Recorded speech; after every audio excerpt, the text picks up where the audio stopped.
Guardian of humanity, noble patron of peace, you stand in truth, power, integrity, and are blessed in the glory of God. You are #1 on the global stage as the 46th President of the United States, a magnificent commander-in-chief, expertly leading America in making monumental innovations and passing legislation to improve the quality of life for all. Moreover, you stand firm and focused in achieving productive results and significant solutions, born of a sincere desire to leave an awesome legacy for our beloved nation. Admired for your sound analytical intellect and open embrace of all, your popularity on both sides of the aisle of the United States led to your illustrious reputation and outstanding service of 36 years as a Democratic senator from Delaware, beginning at the tender age of 29. On the Senate Judiciary Committee for 16 years as both chairman and a ranking member, you have been lauded for writing and leading the legislative effort resulting in the passage of the landmark Violence Against Women Act, which provides unprecedented resources for assault survivors and has led to a critical conversation on domestic and sexual crimes across our country. Your concern for your fellow citizens, their health, education, opportunity, environment, and total welfare as the 47th Vice President in the Obama administration and now as a leader of the free world is marked by the same tenacity and stellar success that you have demonstrated throughout your legislative career and life. Making good on another of your campaign promises and achieving what your predecessors could not, you signed into law the historic $1 trillion bipartisan infrastructure bill, providing sorely needed funds for public works projects to keep America moving forward.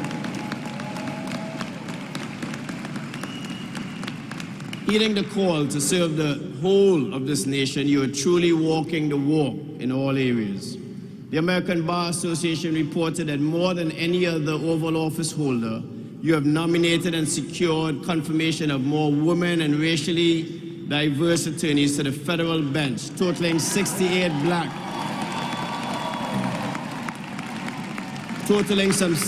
black, Latino, or Asian Americans to date, with Justice Ketanji Brown Jackson as the most high-profile first black woman in the U.S. Supreme Court. You continue to deliver on the 3 pillars identified at the start of your presidency: the battle for the soul of our nation, the need to rebuild our middle class, the backbone of our country, and a call for unity to act as one America. A native of Scranton, Pennsylvania, you grew up in Claremont, Delaware, graduated from the University of Delaware and Syracuse Law School before serving on the Newcastle County Council. Your wife, a lifelong educator, Dr. Jill Biden, has been by your side through tragedy and triumph for 46 years as you have raised 3 adult children, Hunter Bo and daughter Ashley. Joseph Robinette Biden Jr., Howard University is most honored and pleased to name you a favorite son of the capstone as we salute and hold in our highest esteem your unmatched record for justice, empowerment, and the peaceful advancement of humanity throughout the world. We revere, commend, and proudly applaud your magnificent life of leadership and contributions that will endure to the benefit of America and the global community for time immemorial. It is with heartfelt respect and immense pride that we honor you on the historic occasion of our 155th commencement as orator, conferring upon you the degree Doctor of Letters honoris causa. Congratulations and Godspeed.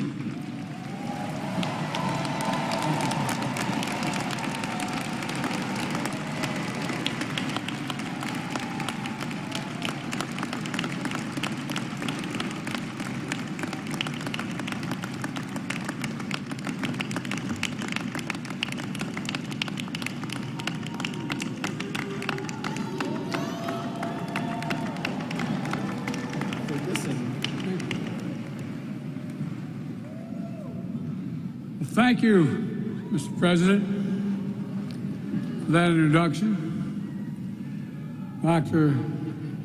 Morris, thank you for the incredible honorary degree. And thank you, President Frederick, for the invitation and for your leadership of your alma mater. Serena, Student Body President, College of Pharmacy, class speaker.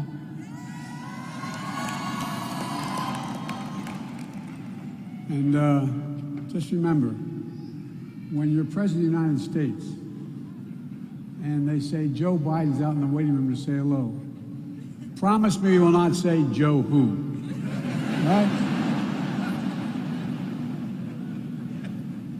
You all think I'm kidding. To the distinguished faculty and staff, thank you for having me, and to the parents and families in the class of 2023, congratulations. And by the way, we will get to giving you your degrees. I promise that's coming. You are here with the heart and through the heartache, through blood, sweat, and tears of everything that's come before, for everything yet to come. You're here at the new moment of hope and possibilities. For graduates, before we begin, as mentioned many times, tomorrow's Mother's Day. Stand for your mothers and grandmothers.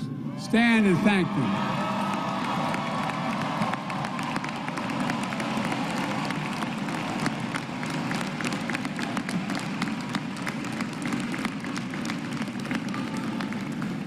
Where I come from, moms rule.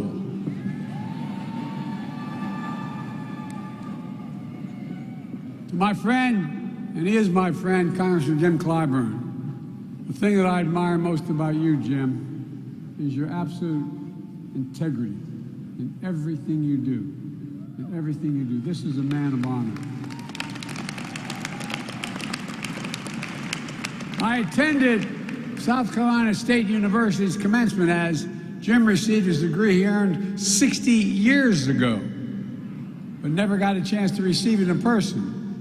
Jim, it's an honor to join you here today and receive an honorary degree from this great university. And it's truly special to join fellow honorees, Prime Minister Rowley. Prime Minister, I didn't know you were so talented. I just thought you were a foreign policy, Latin American guy. We got to talk. All kidding aside, thank you for being a strong partner in the Caribbean and for addressing climate change and supporting democracies across the Western Hemisphere. I'm also honored that, as a person here today, Dr. Tony Allen. He's president of my home state, BCU, Delaware State University, where I got politically started. I was fortunate to have Tony as a Senate staffer for a long time. Then he got his PhD, had a distinguished career in business, and became president of HBCU. Now Tony chairs my White House Board of Advisors on HBCUs, which is designed to support and advance HBCU excellence with a lot more money. I'm also proud to say that we're the first White House to formally convene where the real power is, the Divine Nine. Oh, y'all think I'm kidding. Not a joke. The Divine Nine not only has a seat at the table, we definitely hear you at the table. And they're our first time ever at the White House, permanently. So folks, in 2023, I'm truly honored to be here at Howard. Chartered 156 years ago by an act of Congress just after emancipation of the Civil War. Founded on a hilltop in Washington, D.C., the Mecca. Always promoting excellence, leadership, and truth and service. It really has. A proving ground for future leaders of science, medicine, education, business, faith, arts, entertainment, public service. Trailblazing intellectuals, lawyers, doctors. The first black, I might say, Vice President of the United States of America.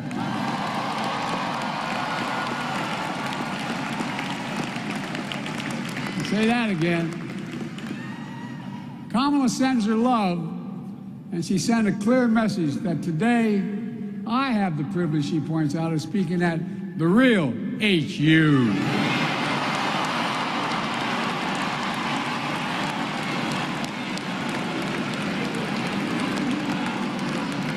Now you realize that's going to cost me at home. There's enormous pride in this university. Founded in the verses of the Howard Anthem, and I quote, reared against the eastern sky, proudly there on hilltop high, there she stands for truth and right, sending forth her rays of light. It matters. It matters. It matters. We're living through one of the most consequential moments in our history, with fundamental questions at stake for our nation. Who are we? What do we stand for? What do we believe? Who will we be? You're going to help answer those questions. Let me take you back to January 2009. I stood in Wilmington, Delaware, on the train station of Amtrak, carrying my folder, waiting to be picked up by a guy named Barack Obama. The first black man elected president of the United States. I was there to join him as vice president on the way to historic inauguration in Washington. A moment of extraordinary hope, but also as I stood there, and this is the God's truth, I couldn't help think about another day I stood there. It wasn't much more than your age. I just got out of law school.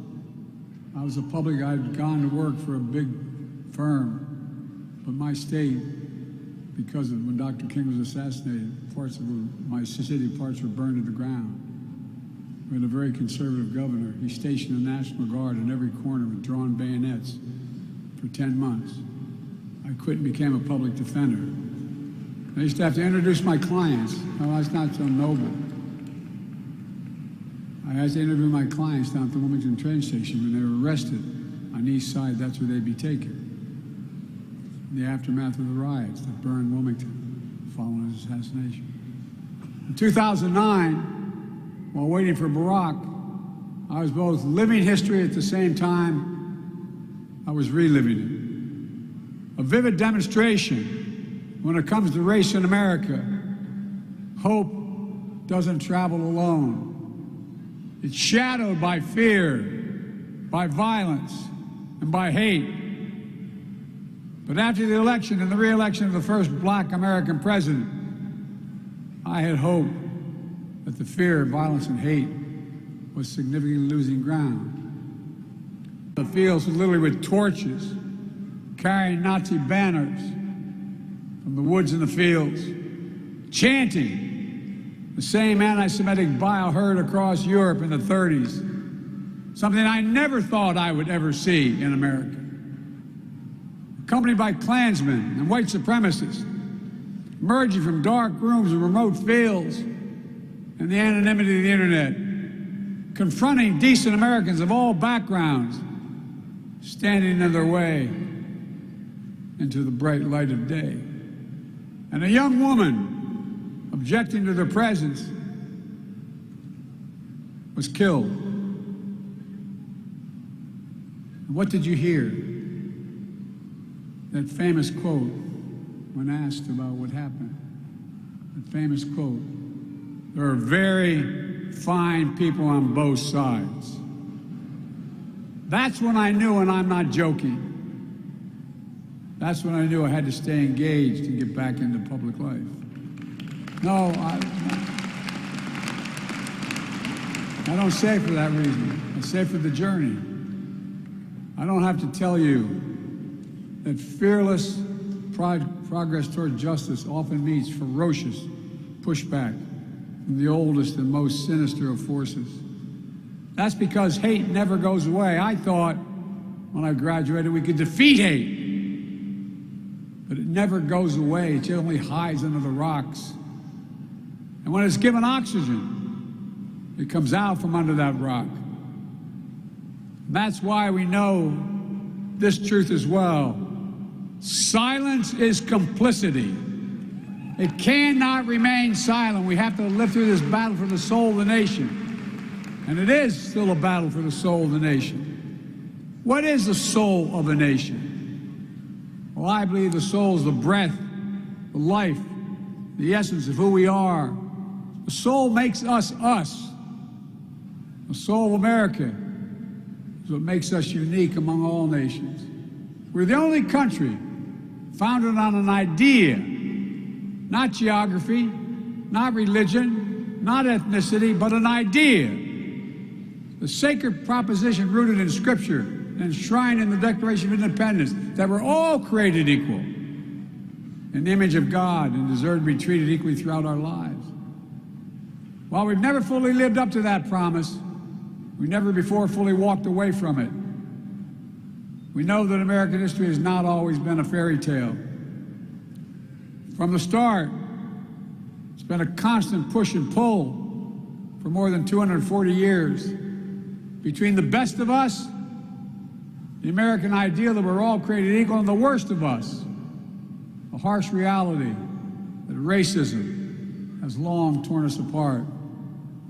It's a battle that's never really over. But on the best days, enough of us have the guts and the hearts to stand up for the best in us, to choose love over hate, unity over disunion, progress over retreat, to stand up against the poison of white supremacy, as I did my inaugural address, to single out as the most dangerous terrorist threat to our homeland is white supremacy.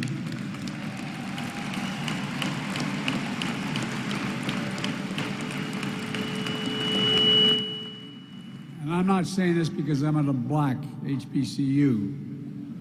I say it wherever I go. To stand up for truth over lies, lies told for power and profit. To confront the ongoing assault to subvert our elections, suppress our right to vote. That assault came just as you cast your first ballots in 20 and 22. Record turnouts.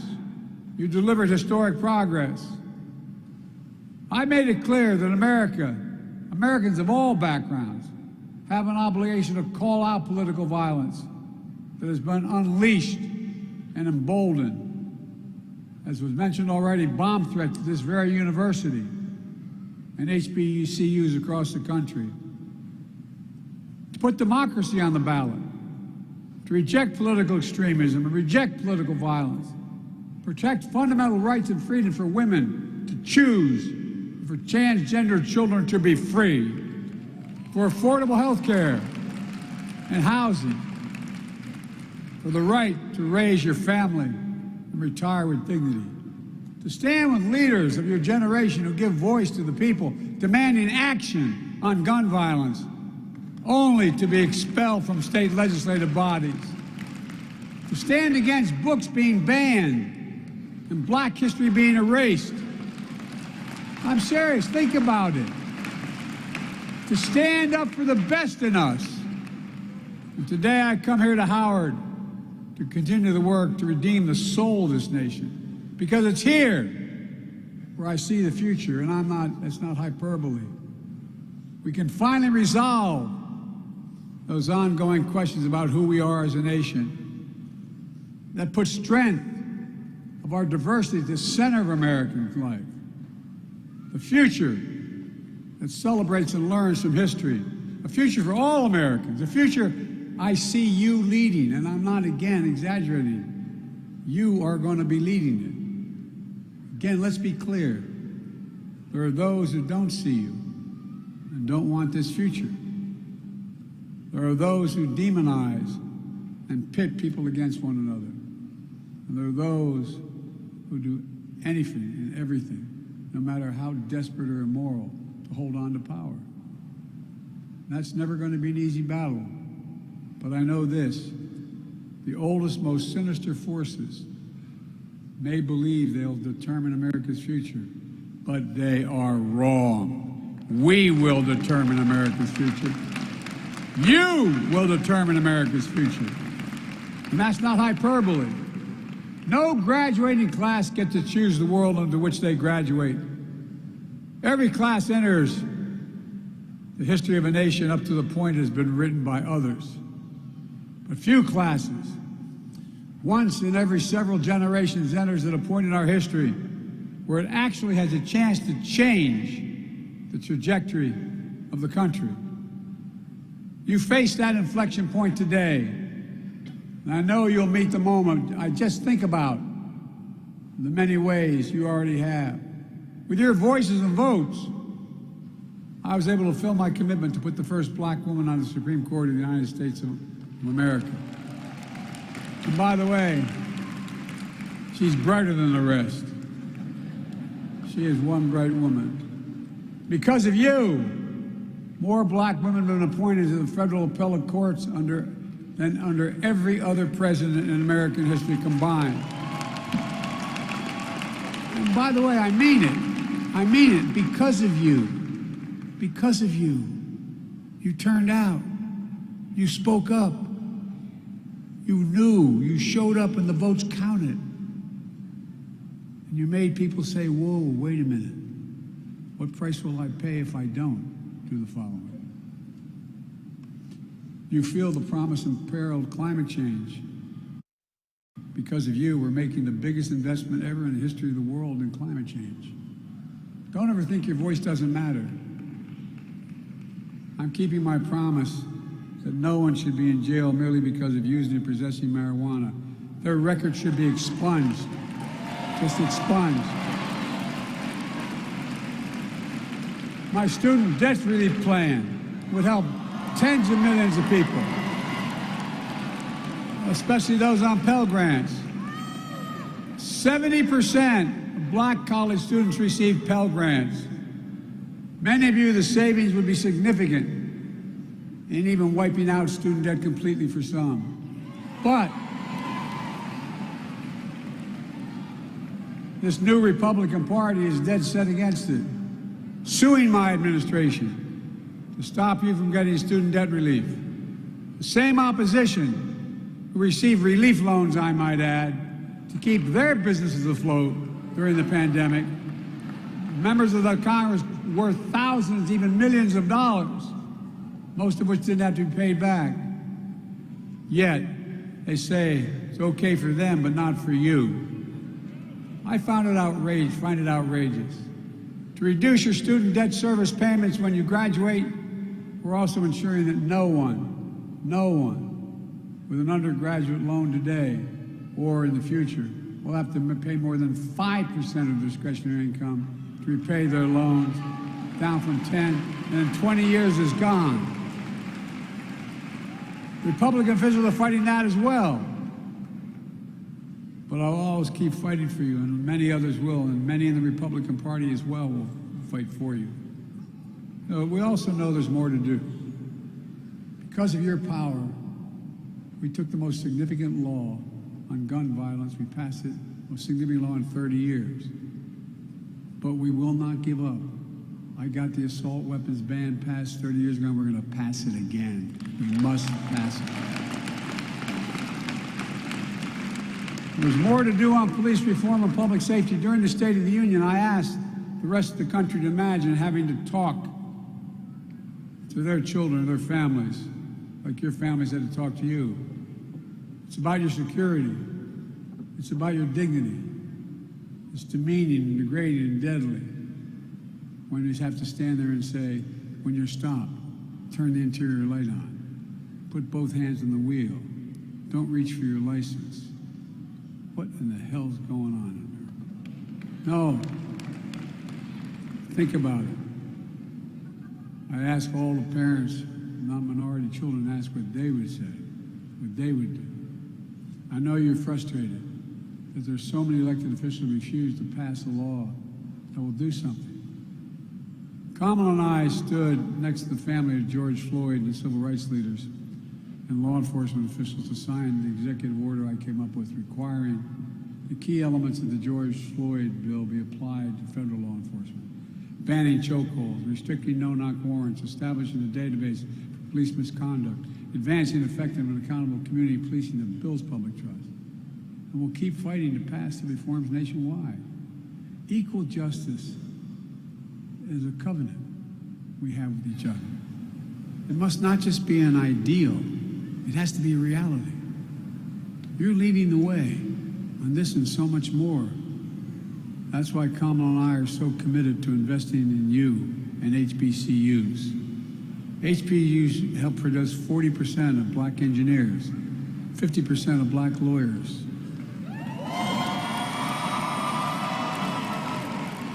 70% of black doctors and dentists, 80% of black judges. Look, we see HBCU excellence in every day with staff at every level of the White House and the administration. because I decided when I was elected, I promised I was going to have my administration look like America.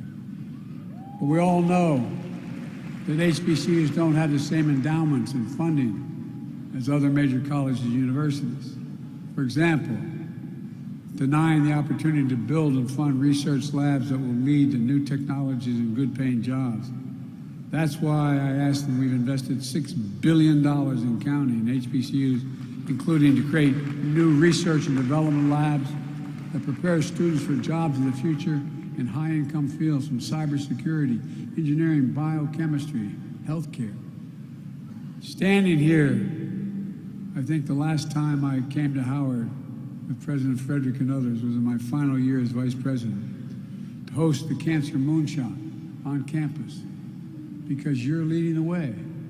You're the scientists, the doctors, the advocates who will bring and do big things like ending cancer as we know it, and even curing some cancers, which we're on their way of doing.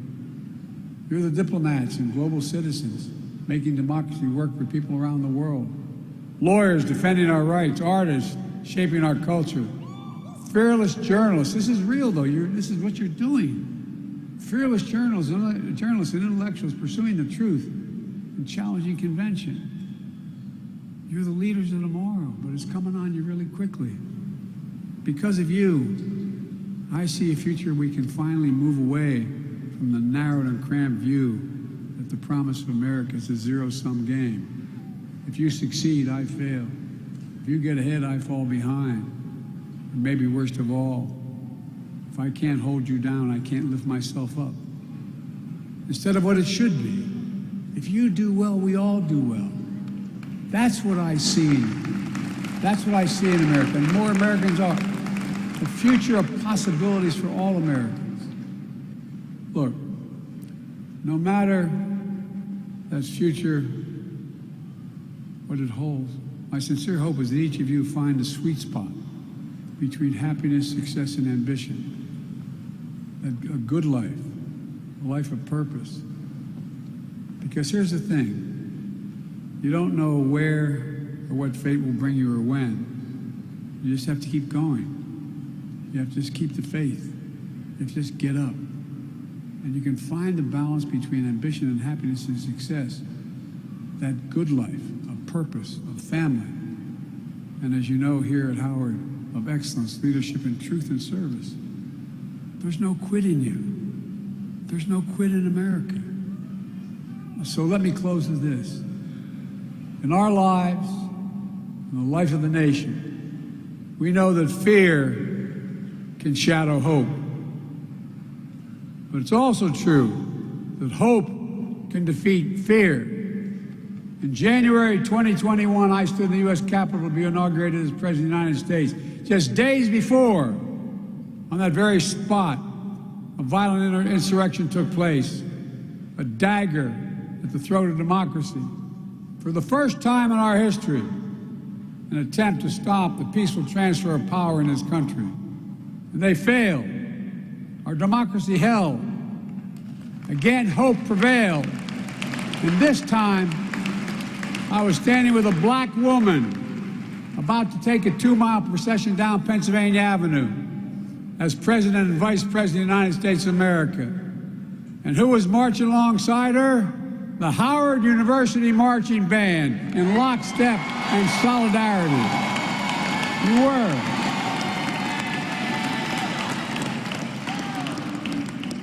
I give you my word as a bride. Class of 2023, you're the reason I'm so optimistic about the future. And I give you my word, I really mean it. You're part of the most gifted, tolerant, talented, best educated generation in American history. That's a fact. And it's your generation, more than anyone else's, will answer the questions for America. Who are we? What do we stand for? What do you believe? What do we believe? What do we want to be? I'm not saying you have to share this burden all on your own. The task at hand ahead is the work of all of us.